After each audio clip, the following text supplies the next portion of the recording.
Salut, c'est Maïlis de MyAfrica avec Upendo. On est samedi, c'est le jour des bonnes nouvelles. Et on commence avec une affaire qui a fait le tour des réseaux sociaux cette semaine.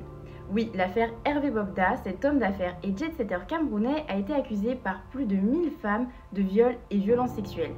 À ce jour, 81 témoignages ont été partagés par le compte Nzuimanto sur X, ancien Twitter.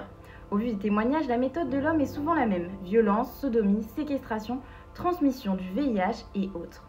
L'ampleur du hashtag StopBobda sur les réseaux a enfin fait réagir le gouvernement camerounais, notamment la ministre camerounaise de la promotion de la femme et de la famille qui appelle les femmes à porter plainte afin d'avoir des preuves officielles. Depuis son message, 3 plaintes ont officiellement été déposées. C'est une bonne nouvelle car les femmes africaines sont enfin écoutées sur le sujet du viol et des violences sexuelles. Courage à toutes les victimes qui attendent la suite de l'enquête. Parlons un peu d'intelligence artificielle. Je suppose que tu connais ChatGPT et qu'il t'est sûrement utile.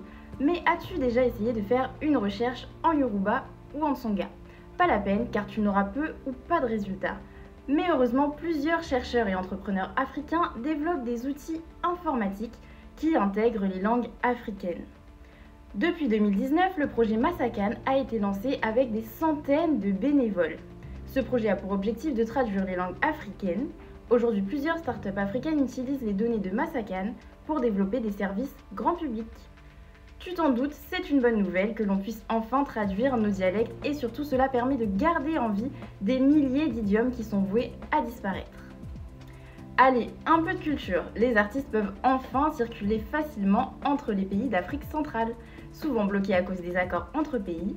Pour rappel, seuls les pays de la CEMAC avaient conclu un accord en 2017 sur la libre circulation des personnes entre les pays de la sous-région. Ce qui implique que les autres pays comme la RDC ont toujours besoin d'un visa pour passer les frontières malgré la mobilité fréquente des artistes. La RAC, la route de l'artiste en Afrique centrale, a permis de cartographier les lieux et les artistes afin de leur faciliter le passage. Les contrôles aux frontières sont désormais allégés pour les artistes. Bravo pour cette initiative qui va permettre la libre représentation des artistes en Afrique. Bon, je suis gourmande aujourd'hui. En parlant d'artistes, je fais une parenthèse sur le succès de Davido lors de ses concerts en Europe. Le 28 janvier, il était au O2 Arena et l'a rempli. Pour sa 3e représentation dans le lieu, il atteint les records en étant le premier artiste africain à avoir rempli 3 fois ce stade emblématique. Évidemment, il était à l'Accor Arena de Paris où il a fait bouger la foule. Encore une belle manière de promouvoir la musique africaine en Europe et à l'international. C'était les Good News de MyAfrica, on se retrouve samedi prochain pour encore plus de bonnes nouvelles. Bye bye!